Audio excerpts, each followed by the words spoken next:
welcome to Reconquest on the Crusade Premium Channel, part of the Veritas Radio Network. This is Brother Andre Marie coming to you from St. Benedict Center in Richmond, New Hampshire. Our websites are Catholicism.org and Reconquest.net. My email address, should you like to send me a very short email with a question, comment, or suggestion, is bam@Catholicism.org. That's bam@Catholicism.org. I am on the social media. Just look for me on Facebook. Just search for Brother Andre Marie and you'll find me. At Twitter, I'm at Brother_Andre. This evening is episode number 257.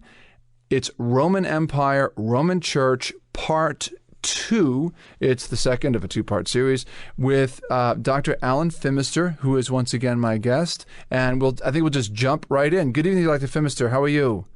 Good evening, brother. Very well, thank you. Very good. And thank you very much for taking your time again to join me. I appreciate it. Thank you.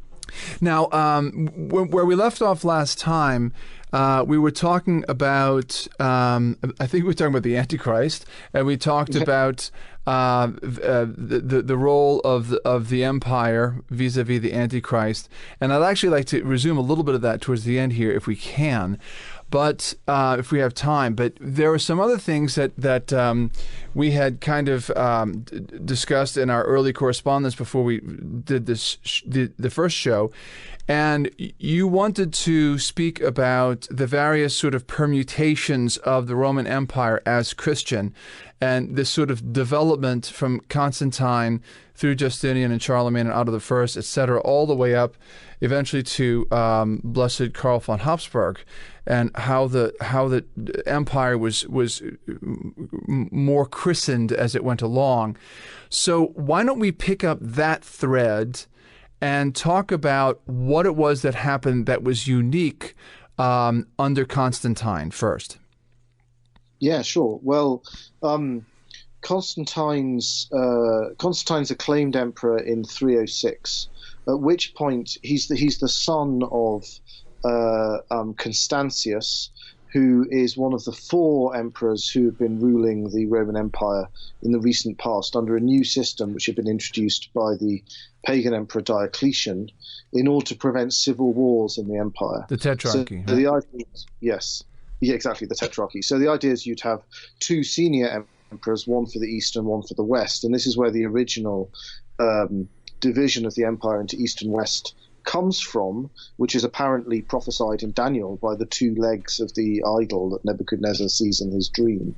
And then there are two junior emperors, for one for the East and one for the West. And the idea is, rather than being succession crises all the time, which had ruined the empire in the 3rd century, there have been very serious problems, near extinction of the Roman Empire in the 3rd century because of this. In order to avoid that, the idea is that when an Augustus, which is what they call a senior emperor, dies, his Caesar, which is what they call the junior emperor, automatically steps up and becomes an Augustus. And then he agrees with the other Augustus who the new Caesar will be, and he becomes the new, as it were, vice president in the line of succession. And this is supposed to avoid difficulties. And so Constantius had been one of the Caesars, and he becomes one of the Augusti, and he was fighting against a Pictish invasion of the province of Britannia when his son came to be joined with him in the province of Britannia. And this was highly destabilizing for the empire because Constantine was an extremely assertive, sort of heroic action figure of a character, and he wasn't one of the Caesars, so he wasn't supposed to be succeeding to his father. And in fact, the senior emperor in the East by this point, who was an unpleasant fellow called Galerius, who was an enthusiastic persecutor of the faithful, he had been trying to keep Constantine sort of under his watchful eye in his palace in Nicomedia in order to prevent him going to be joined with his father in case that disrupted this new system. But eventually Constantine managed to persuade him, when he was in his cups, to let him go and be returned to his father. Galerius woke up after in his drunken stupor. It was very regretful of having allowed him to do this, but Constantine had fled as soon as he got permission, And if the accounts are to be believed, he went to the postal station in Nicomedia and took the best horse there and severed the tendons of all the other horses, so he couldn't be followed, and charged off to the next postal station, did the same, and sort of left this trail of miserable horse meat behind him as he charged across the empire to try and get to his father. And this partly because Galerius was blatantly trying to have him meet with an accident, because he saw him as such a threat. So Constantine was very keen to get out of there. I see. And he joined his father, assisted him in victories against the Picts, and then they returned from the frontier, where I was born, in fact, the Hadrian's Wall. Okay. To the, on which side of the wall were you born? I suppose on the English side. Right? I was actually, it doesn't form the border between England and Scotland anymore, because the Northumbrians, we pushed them a bit further back. So I was born on the north side, but still in what is now England. But anyway, so he returned from there to York, which was or Eboracum as it was then, which was the major military headquarters of the province of Britannia, in terms of defending the northern frontier. And there Constantius, his father, died, I suppose unexpectedly. And Constantine was a very impressive figure and militarily. He never lost a battle in the course of his entire life. And while Galerius was trying to have Constantine meet with an accident, he tried to force him to wrestle with a lion in the arena, which Constantine successfully defeated the lion, and he sent him on sort of suicide missions on the far side of the Danube, but Constantine would always return, having been victorious against impossible odds, so making Galerius's concerns about his influence even greater than they were before. So he seems to have been very popular with the ordinary soldier. So when his father died in the legionary fortress in York, he was immediately acclaimed emperor by the troops in York, throwing this new tetrarchy system into complete chaos. And in fact, York Minster, the cathedral, now unfortunately in the hands of the Anglicans, in York, stands on the site of that acclamation. Wow. And rather pleasingly, the west window, the great west window of York Minster, is of the Sacred Heart. You can't see it in the glass, but if you look at the tracing, you'll see it's a great big heart with a flame rising from the center of it. It's very impressive when you realize what it is. How old is the window? The window, I think, is 13th century, if I remember. It might be 14th century, but it's old anyway. Amazing. Sacred Heart. Wow. Yeah. And in fact, Leo XIII, in his encyclical Annum Sacrum, compares Constantine's vision of the cross, which caused his conversion, to the vision of to the contemplation of the Sacred Heart. So it's very striking when you've been there and you've seen that standing. So it's very large. But he wasn't then a Christian. His father, it seems, was a solar monotheist. So it looks like he adhered to what was called the cult of the unconquered sun, which was a semi-monotheist religion which had been introduced into the Roman Empire by the Emperor Aurelian. Sol Invictus, right? Sol Invictus, is that the... And so but because he was a kind of a monotheist, he seems to have disapproved of the persecution of the Christians, because he shared their disapproval of polytheism. And so in his part of the empire, the great persecution initiated by Diocletian had not been implemented. And Constantine, eventually he has this vision, I would say probably in 310, because we have a pagan account of a vision which sounds like a sort of garbled version of the vision we know from the Christian sources from the year 310. This is in the midst of a great sort of civil war that starts in the empire due to the disruption of this tetrarchal system, and eventually he goes and defeats his main rival in the west, who is the Emperor Maxentius, who's based in Rome. And that's in 312. And on the night before the Battle of the Milvian Bridge in 312, he has a vision or a dream of Christ in which this mysterious symbol, which he'd seen in the vision, which seems to have also been seen by his soldiers in 310, which was of three crosses, three X's, which he took to be a prophecy that he would be victorious and emperor for 30 years, and that these three crosses seem to have then superimposed over each other and rotated in order to create something like the Chi Rho symbol. But he seems to have been in some doubt as to the meaning of this symbol, and he was told that he would be victorious in this symbol. Yeah.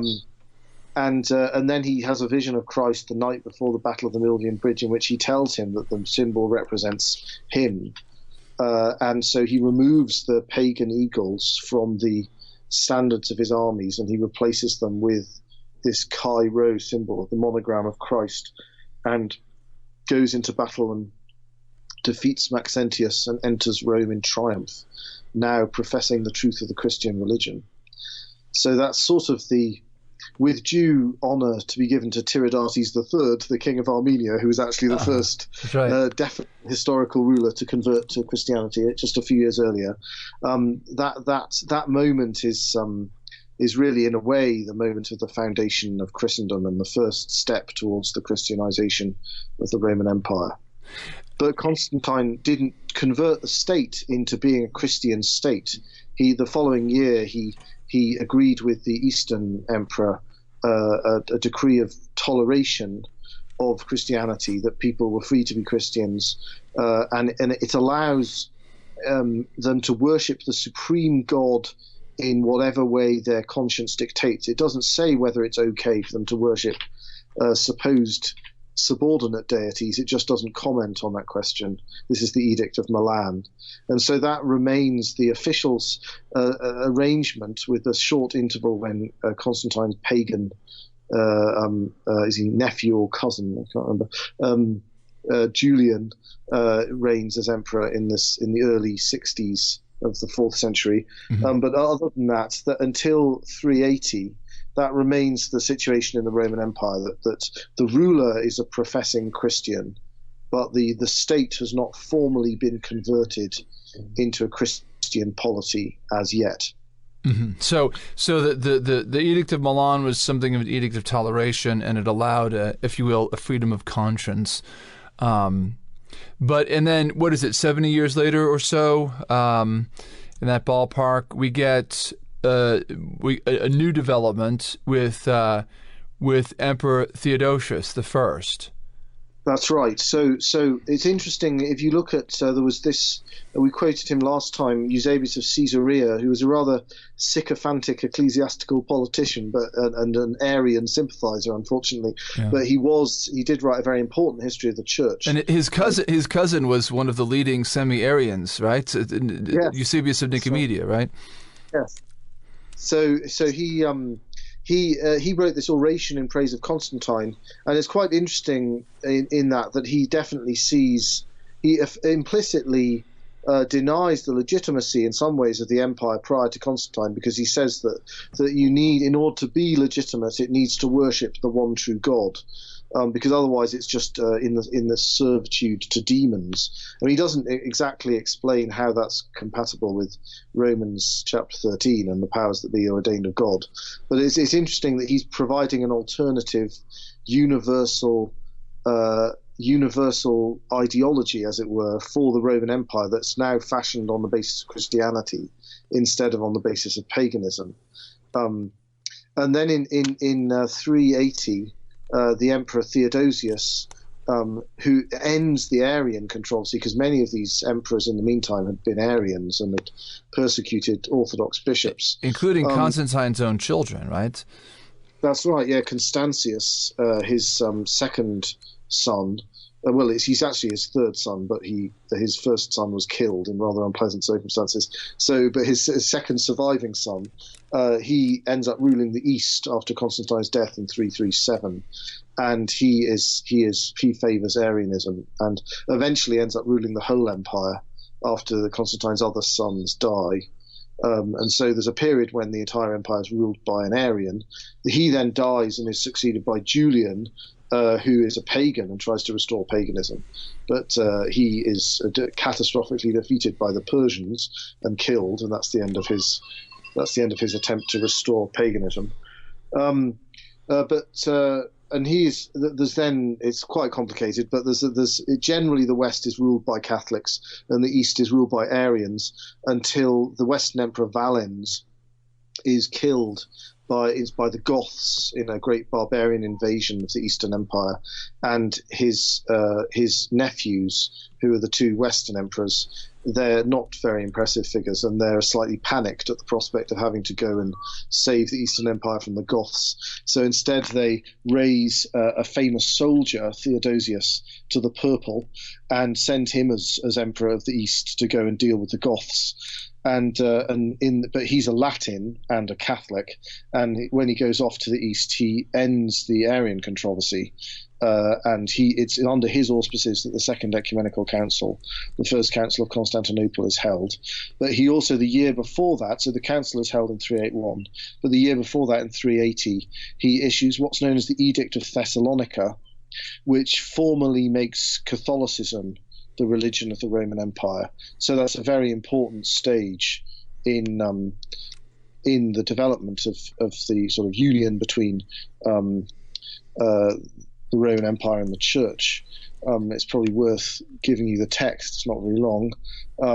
He says, "It is our desire that all the various nations which are subject to our clemency and moderation should continue to profess that religion which was delivered to the Romans by the divine apostle Peter, as it has been preserved by faithful tradition, and which is now professed by the pontiff Damasus and by Peter, Bishop of Alexandria, a man of apostolic holiness. According to the apostolic teaching and the doctrine of the gospel, let us believe in the one deity of the Father, the Son, and the Holy Spirit, in equal majesty and in a holy trinity. We authorize the followers of this law to assume the title of Catholic Christians. But as for the others, since in our judgment they are foolish madmen, we decree that they shall be branded with the ignominious name of heretics, and shall not presume to give to their conventicles the name of churches. They will suffer in the first place the chastisement of the divine condemnation, and in the second the punishment of our authority, which in accordance with the will of heaven we shall decide to inflict." Okay, so yeah, this is not good for ecumenism. We shouldn't talk about this. So this is the Codex Theodosianus, right? And well, it's the Codex Theodosianus was actually issued by his grandson Theodosius II, but this and that was a collection of all Roman laws that had been issued by the emperors since Constantine. Okay, and then Justinian later on collected together the whole of Roman law and edited it into a single code. And when he did that, he made this law the very first law in the code of Roman law. It's interesting that this is done in Thessalonica, which is, now, if I'm not mistaken, is in northern Greece or Macedonia, right? So this would have been something in the Eastern Empire, yet the points of reference are to Rome. And of course, he does mention Alexandria as well. But he mentions the Pontiff Damasus, who was the patron of Saint Jerome, right, in writing the Vulgate or in translating the Vulgate. Right. Well, I mean, it was seen. It was Rome and Alexandria. Well, I mean, Rome was always seen as the preeminent see in the church, but Alexandria was also highly prestigious, as was Antioch. Mm-hmm. But Antioch's copybook had been blotted rather by a heretical bishop of Alexandria called Paul of Samosata in the late 3rd century, whereas Alexandria had never really been seen to fall into error. And then during the Arian controversy, the bishop of Alexandria, St. Athanasius, had been much more heroic than the popes. I mean, there were heroic popes during that period, but there were also wobbly popes, particularly Liberius. Yeah. So the prestige of Alexandria was extremely high at the point at which this.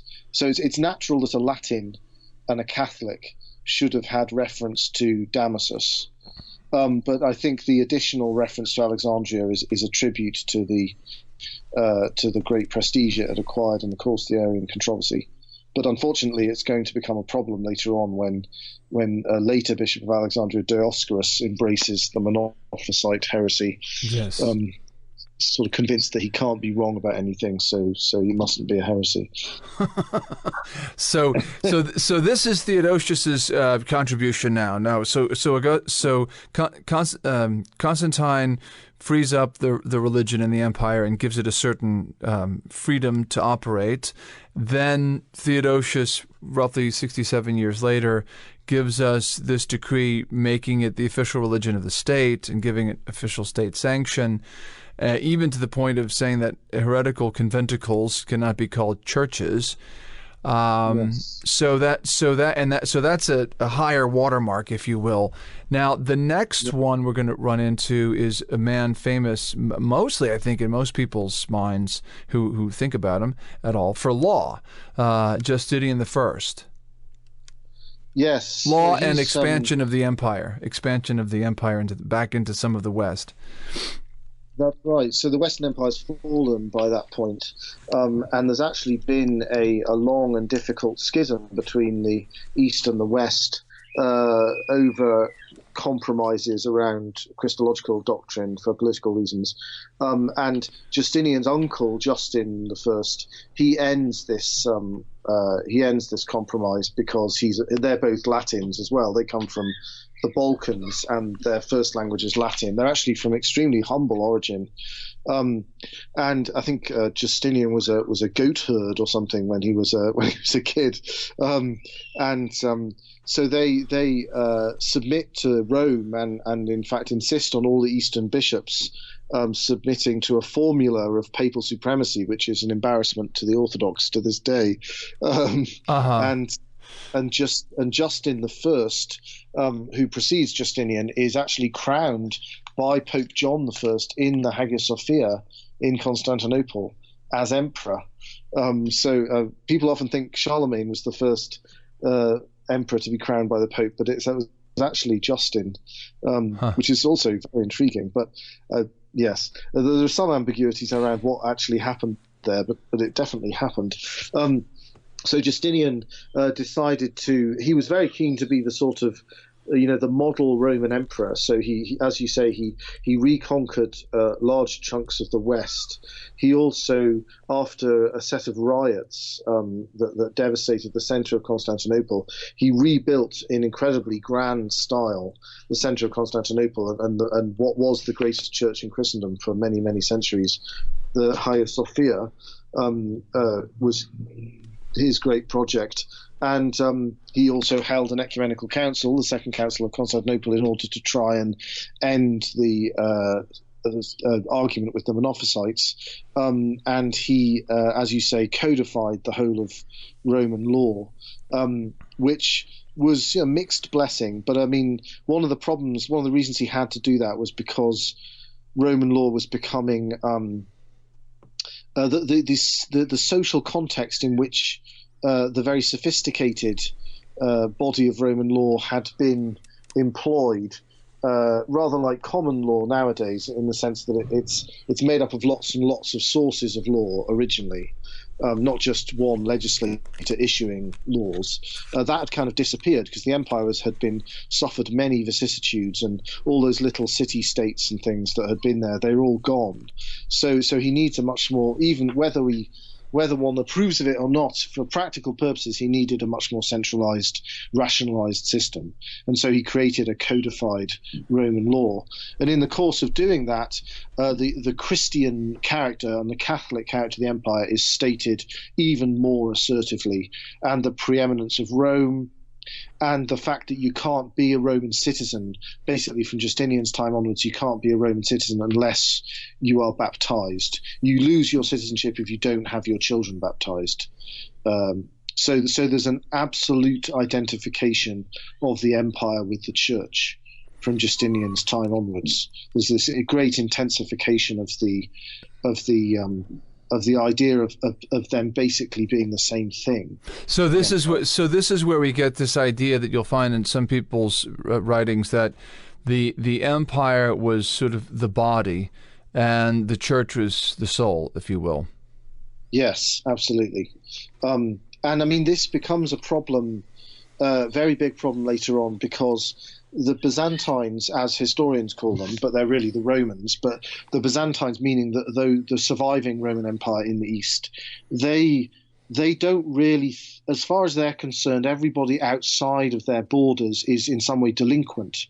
Uh-huh. So I mean, it may be that the empire is identified with the church, but it's not completely clear how legitimate it is to entirely identify the church with the empire, if that makes any sense. Okay, I need to do a quick message here. You're listening to Reconquest on the Crusade Premium Channel, part of the Veritas Radio Network. This is Brother Andre Marie. I'm interviewing my guest, Dr. Alan Fimister. We're talking about the Roman Empire, Roman Church. This is part 2. And so the problem with the identifying citizenship of the empire with baptism, and that the empire is the body and the church is the soul, is that outside of the empire there is no salvation. So yeah, something like that. Yeah. So the problem is that in a way the people in the West agree with this, but the lesson they take from this is that they're still in some sense part of the empire. Okay. Whereas the Byzantines take from it the lesson that they're not really full legitimate Christians in some sense. Oh, okay, we're having a little problem with our connection. You're dropping out a little bit. The Westerners are not fully Christians because they're not doing as they're told. Okay, can you pause that? So the Westerners perhaps took from their lesson from this identification that all Christians were in some sense Roman, whereas it might not be unfair to suggest that the Byzantines rather took the lesson that those who were not Byzantines were not altogether correct Christians. I see.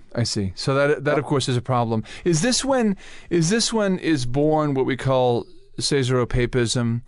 When the emperor exerts too much influence in the life of the church? I think that's true, but I think it's important that a certain clericalism in the West has overemphasized the degree of the illegitimacy of the emperor's role in the church. There's a great scholar he's a priest of the Diocese of Westminster. His name's Father Richard Price, and he produced the Acts, English translations of the Acts of many of the early ecumenical councils. He's still alive, and he has a rather interesting. He gets slightly irritated at this in his edition. They're published by Liverpool University Press. His edition of the Acts of the Second Council of Constantinople, which is the one that was held by Justinian, and he says that it was very much seen that the emperor did have a legitimate role in these events, even as late as the Council of Trent. There was a treatise written by a cardinal just prior to the Council of Trent, in which what the proper way to hold an ecumenical council is. And he talks about the role of the emperor, and the even things like, and this is a cardinal, so his natural loyalties are to the Holy See rather than to the emperor, and he even says that an emperor could in principle present a pope with some kind of creedal formula and demand that he profess it. I don't mean one that the emperor had written, I don't think, one that had already been defined, in order to reassure everybody that a pope who was suspected of heresy was not in fact a heretic. So the idea is that the emperor is the chief layman in the church, right?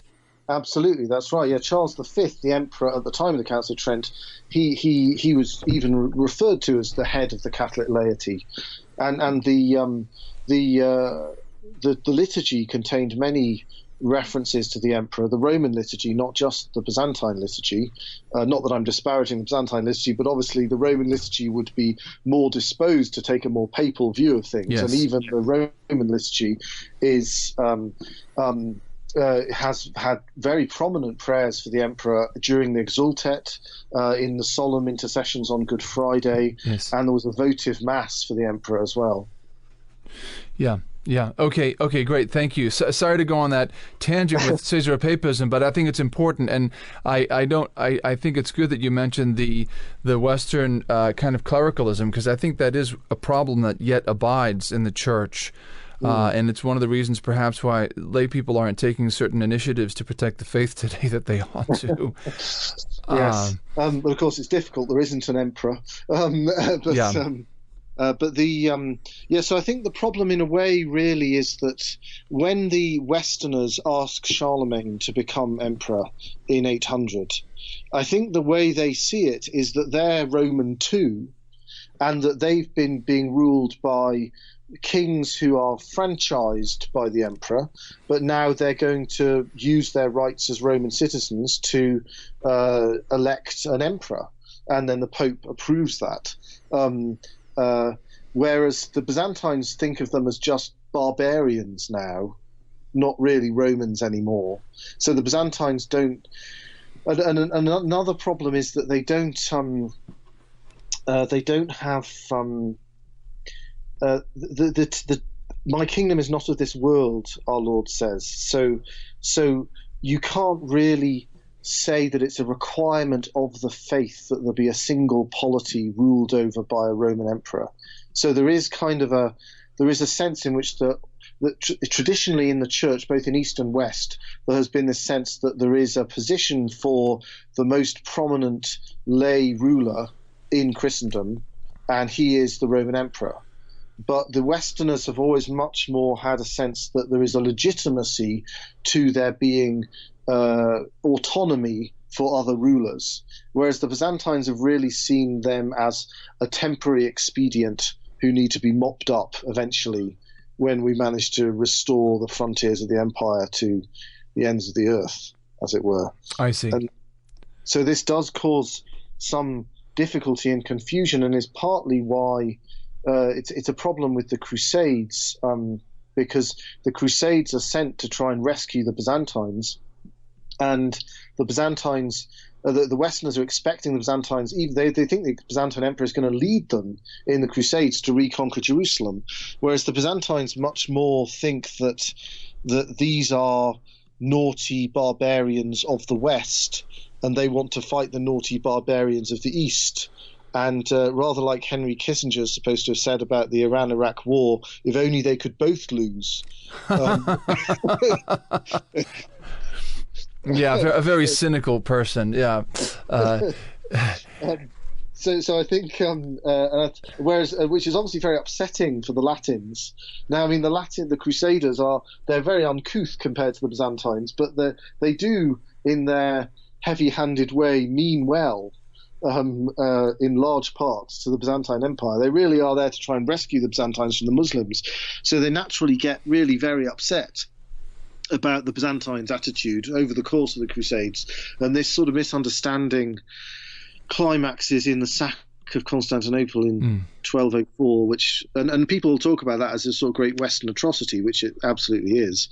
But they do need to appreciate the other side of it, which is that there's a great deal of Byzantine cynicism and contempt towards the Latins, which creates the conditions for that calamity to occur. And part of that too, not to excuse the Crusaders, the Venetians, or any of the ones who did those horrible things there, but they also had sort of entered into some of the Byzantine intrigue that was throwing confusion already in Constantinople, and they made the mistake of getting involved in internecine squabbles in Constantinople. Yes, no, I mean it was the whole thing was a sort of perfect storm, unfortunately. Yeah. So what's new now with we're at Charlemagne. What's new now with Charlemagne is that, let's see, I think you've done with Justinian, then we go from the east to the west, and what's new now with Charlemagne is what? Now the concept of empire is no longer exclusively Eastern, now it's Western as well.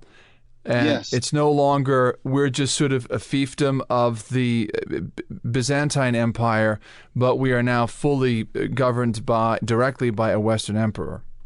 Although they don't think of him as a Western emperor, they just think of him as the real emperor. That's and right. They start to call the chap in the East the king of the Greeks or the emperor of Constantinople, to the great fury of the Byzantines. And I think Charlemagne was rather hoping it was just going to become a Byzantine situation, but in the East, in the West, so that the Pope would become a sort of chaplain to him, in the same way as the Patriarch of Constantinople was to the emperor in Constantinople. But the way that Leo III arranged the coronation ceremony, he switched the order of events so that it should have been, by tradition, that there was an acclamation of the emperor, making it clear that he was now already emperor, and then that was sort of blessed by the Pope. The already existing fact was blessed, and that's how it would have happened in Constantinople. But Leo III switched it so that he shouted the acclamation, and then the people repeated it with the emperor already having been crowned. So he very much gave the impression, as later papal theory would very much insist was the case, that the spiritual power establishes the temporal power, and therefore by implication judges it when it is not good. And so that becomes a very different way of seeing the empire in the West, that the essential center of Christendom is the Pope, and that the emperor is the head of the lay department, if you see what I mean. Yes. Rather than the center of Christendom being the emperor and the patriarchs being the heads of the various clerical departments, which is more how it's seen in the East. And Charlemagne was probably not very pleased about that, because he said, according to his biographer, a contemporary biographer, Einhard, he said that he would not have entered St. Peter's Basilica if he'd known what was going to happen. And he never actually returned to Rome for the rest of his reign. And he tried to crown his own son himself. And then he got his son to crown himself, but his son, Louis the Pious. But Louis the Pious lost his nerve and felt he needed papal coronation and went down and got crowned by the Pope. So whatever his efforts, Charlemagne was not able to reverse this rhetorical and symbolic effect of the coronation of Christmas Day 800. It permanently burnt into the psyche of Western Catholics that the Pope is ultimately supreme over the emperor. Now, in the rite of coronation of the emperor, and I forget I don't think this actually happened when Charlemagne was coronated. It may have. I believe he was ordained to the subdiaconate. Many emperors were, and they wore vestments like a deacon at some point in the mass, right? And it's always worth going to the unbelievably impressive imperial treasury in Vienna, and you'll see all of the imperial vestments, and they are all very much, modeled on the dalmatic. And I always wonder actually whether or not the diagonal sashes, which you often see later monarchs wearing, symbolizing the various orders of chivalry that they belong to, may be a sort of distant echo of the deacon's stole. And Charles V, who was the last emperor to be crowned by the Pope in 1530, he actually was ordained to the diaconate at his imperial coronation. Wow. And then this is very much symbolic of the idea that the emperor waits on tables so that the apostles don't have to do so. That sort of function of the temporal power is to deal with those things which it would corrupt the clergy to have direct dealings with. So that when Pope Gelasius explains to the Emperor Anastasius the reason for the fact that there are two authorities or two powers in the world, legitimate powers, he says that it's because of sin. I've forgotten the exact words, but it's because of how he phrased it. But it's because of man's fallen condition that the two powers have to be separated. Not separated. The two powers have to be bifurcated. Unlike Christ, Melchizedek, who wields both the temporal and the spiritual power simultaneously. So that even according to the papal theory of government in the later Middle Ages, the Pope has ultimately both swords, both the temporal and the spiritual power, but they default, and the temporal sword defaults back to him when it's misused by the temporal ruler, but he has to sort of get rid of it again as quickly as possible, because he's not really supposed to be wielding it except in case of necessity. And so the emperor is the one who assists the Pope by above all other rulers by dealing with these temporal questions, and so he famously, according to the coronation ritual, when a Holy Roman Emperor comes to Rome, the Pope goes out to meet him, and then the Emperor gets down from his horse and holds the stirrup of the Pope and sort of helps lead him into the city, very much showing him as the auxiliary of the Pope.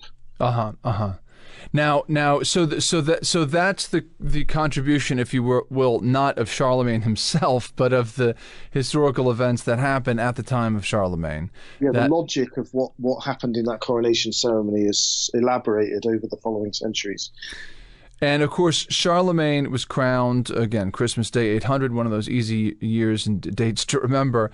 Now, in our quick romp through these emperors, our next stop is Otto the First. Now he reigns from, let's see, he's in the 10th century. So he's already king of Germany, but he goes down to Italy during a very dark time for the papacy. There's a terrible pope who's a teenager when he's elected. He's 18. Is this John the 12th? Yes, that's right. Yeah, one of the worst. Yeah, yeah. But there's chaos in Italy, and Otto eventually takes over Italy and is crowned emperor by this terrible pope. In fact, in 962. What he does is that when Charlemagne's regime, for complicated reasons it would take too long to explain, breaks down into three main parts in the reign of his son, and which are the ancestors of the states of modern Europe. And one of those three, the easternmost, is what becomes Germany, the Kingdom of Eastern Francia. And there's a hiatus and the emperors are from that point onwards are just one of these kings, of these fragments of Charlemagne's empire. So it becomes a sort of impressive title associated with a not necessarily very impressive ruler. And then there's a hiatus for some time where there's no emperor at all at the beginning of the 10th century, from about 924 until 962. There's no emperor, and then Otto comes down from Germany, and he is crowned emperor by the Pope. And from that point onwards until 1806, it's always the ruler of the German fragment of Charlemagne's empire who is seen as the sort of candidate to be the Holy Roman Emperor, as they start to be called, the Holy Roman Emperors. And it's a bit of a mystery and a controversy as to what exactly is going on there. So whether or not this fellow is just the king of the Eastern Frankish realm, and there's just a custom that he is the candidate to be made emperor if he manages to get to Rome and persuade the Pope to crown him, or whether or not somehow, rather like the role of the Roman clergy in electing the Pope, ends up being transferred to the cardinals, who aren't really the Roman clergy quite rapidly. They just become the sort of princes. So whether or not the electors of the King of Germany are a bit like the cardinals, but for the emperor, or whether or not he is just the King of Germany and it's just a custom that the Pope makes the King of Germany the Roman Emperor. Okay. And I'm afraid that's quite an involved dispute, which is probably incapable of being resolved.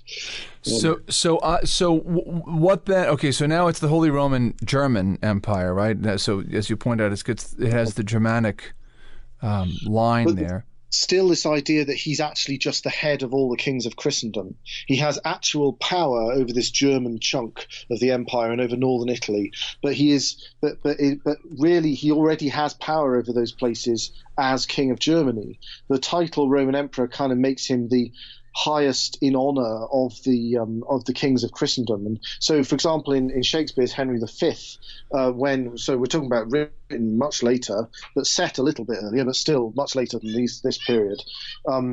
He goes out. Henry V is wandering around, and he bumps into a friend of his, but Henry V's in disguise, and he says, and Henry V says to this guy who's challenging him, who's actually his friend, but doesn't know who he is. He says, this is the King of England. He says, who goes there? And the chap says, as good a man as the emperor. And then the king in disguise says, why then thou art a better than the king. So this is in the reign of the Protestant Elizabeth I that this is being written. It's taken for granted in late 16th century Elizabethan England that the Holy Roman Emperor is the superior, as it were, in honour of the King of England. And apparently that's not a subversive sentiment, even in late 16th century England. Even under Bloody Bess, yeah. Yes. So there's still this idea that Christendom is the Roman Empire in some sense. And in fact, Benedict XVI, in his enthronement sermon in St. John Lateran when he became Pope, he said, so it's just as for the first time he sat in the Holy See itself in his own cathedral, he gives this sermon and he begins by apologizing to the clergy of Rome that he isn't himself a Roman. I remember that. From Germany, and he says, but all Catholics are in some sense Romans. He says, and which is a very recent reiteration of this sentiment, which has existed throughout the history of the Church. And you get a lot of people, particularly who've converted to Greek Catholicism, who'll talk about Roman Rite Catholics as Romans in a slightly silly way, because the Byzantines would have been very annoyed at the suggestion that they weren't Roman. It was the Latins whose Romanness they questioned, not their Romanness, which they took for granted. And one of the great figures in the Great Schism, who wanted to end the schism, who's this great Thomist prime minister of the Byzantine Empire in the 14th century, Demetrius Codones. He wrote this work calling for the Byzantines to chill out about the Latins and agree to be friends with them and allied to them before it's too late and they get conquered by the Turks. And he says about the Latins and the Byzantines, who are more perfect allies for the Romans than the Romans themselves. Oh, wow. That's a really, really important sentiment, but one that has been so confused over all of these centuries in terms of recognizing the Romanness of the two sides. And if you meet an Arab Christian from the East, he might tell you in his own language that he's Rum Orthodox or Rum Catholic. If he's Rum Catholic, he's a Melkite. If he's Rum Orthodox, he's Greek Orthodox. But the word is Rome. It comes from Roman. I mean, and I mean, I had to ask my Lebanese superior what that meant when I ran into a man from Jordan who told me he was Rum Orthodox. And but when we say Greek, they say Roman. Yes, exactly. Well, there's a historian, very interesting historian, who's unfortunately very much not a believer, not particularly well disposed towards religion, but he's a Greek historian of the Byzantine Empire called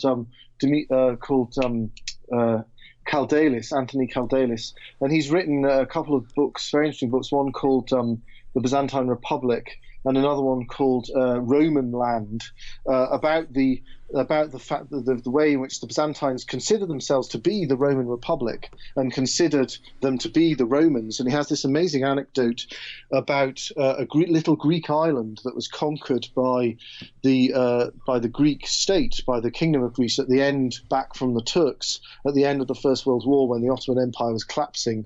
And these Greek soldiers are coming up the beach, recovering this island for the first time in many centuries. And there's two little boys who are first language Greek speakers, because they're Greeks as we would think of it, standing on the beach. And as these soldiers approach, the elder one says to the younger one, "Go and tell Mama that the Hellenes have arrived." And the soldier laughs and says, "What do you mean the Hellenes? You're a Hellene." And the boy looks at him slightly disgusted and says, "You are a Hellene, I am a Roman." So for them, they're still surviving into the 20th century, this idea, because when the Byzantines, at least until the very late 13th century, when they talked about Hellenes, they meant pagans. That was just a term for a pagan, and they just called themselves Romans. So, in fact, Cardinal Newman, and this is in his when he was still an Anglican, in one of his tracts, he writes this tract about the Antichrist, and he has this view which is quite similar to something Hilaire Belloc said later on.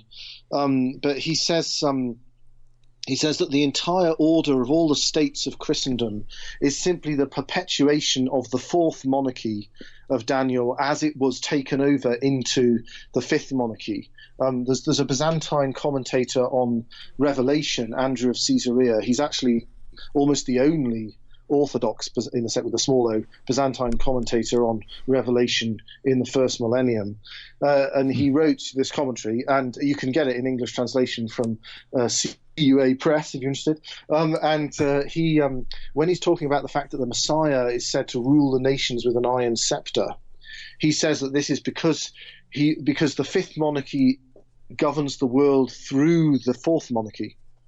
So the reason why the scepter of the Messiah is iron is because that's the metal that symbolizes the Roman Empire in Daniel. And so Newman says that all of the states of Christendom that survived through to the French Revolution are in some way remnants, parts of the Roman Empire. And they are like Hippolytus said back in the 3rd century, they are the 7 horns of the fourth beast, or the 10 horns of the fourth beast, or the 10 toes of the idol. And I'll just quote what he says here. He says, and he's talking about the French Revolution as the forerunner of Antichrist, which is trying to overthrow the iron scepter. And he says, this is Newman, at this very time there is a fierce struggle, the spirit of Antichrist attempting to rise, and the political power in those countries which are prophetically Roman, firm and vigorous in repressing it. And in fact, we actually have before our eyes, as our fathers also in the generation before us, so that would be the generation that saw the French Revolution, a fierce and lawless principle everywhere at work, a spirit of rebellion against God and man, which the powers of government in each country can barely keep under with their greatest efforts. Whether this which we witness be that spirit of Antichrist, which is one day at length to be let loose, this ambitious spirit, the parent of all heresy, schism, sedition, revolution, and war, whether this be so or not, at least we know from prophecy that the present framework of society and government, so far as it is the representative of Roman powers, is that which withholdeth, and Antichrist is that which will rise when this restraint fails. Amazing that Newman was so explicit on this. I wonder how many Newman fans know how explicit he was on these points. Yes. This sounds shockingly integralist, I think, to many of the more respectable Newman fans. Wow. Well, unfortunately, we're down to about 2.5 minutes left. So just to resume, Otto, what's new in Otto the First is the sort of the Germanness. Yet is this where we get the birth of the idea of res publica Christiana, or is that a later thing? No, I mean, I think that's very much an idea that the res publica, which is what the Roman state was just called, the res publica, is Christendom. It's just the temporal aspect of the church, and all these different. I mean, when the first English king, who was a pagan in Kent, converted, Bede tells us he began to issue laws after the Roman model. So there's this sense of the fact that in becoming part of Christendom, they become part of the great Roman res publica, in however diffuse a form. Now, and since you're English, maybe we should dwell on that just a little bit. When the English are evangelized, and I don't mean in the earliest evangelism, but the most successful one under the Benedictine monks that are sent there by Gregory the Great, they are Benedictine monks. So they come up with the Rule of Saint Benedict. The Rule of Saint Benedict's roughly contemporary with the Code of Justinian. So this is the century of law and order, so to speak. And so there's a profound Romanness about that successful evangelization of England, isn't there? Oh, absolutely. And England was, I mean, it really is unfortunately just a catastrophic effect of Henry VIII's libido that England was dragged off into Protestantism. It was actually one of the most loyal to the Holy See of the nations of Christendom before that time, because it had been evangelized by Gregory the Great's missionaries. I'm glad that somebody with that accent said that. It doesn't come off as credible when somebody that talks like me says it. Well, Doctor, I'm afraid we've only got about half a minute left. But I want to thank you again for joining me. Unfortunately, I have another not unfortunately, but I have an appointment to do another show next week, another interview. But one of these days, we're going to have to add a part 3 to this if you're not adverse to that idea. And then maybe one of these days we can talk about the raging controversies around a word that I've provocatively thrown out a couple of times in this interview, namely integralism. That would be very pleasing. Well, thank you so much, Doctor. I appreciate this. You've been listening to Reconquest on the Crusade Premium Channel. God bless and Mary keep you.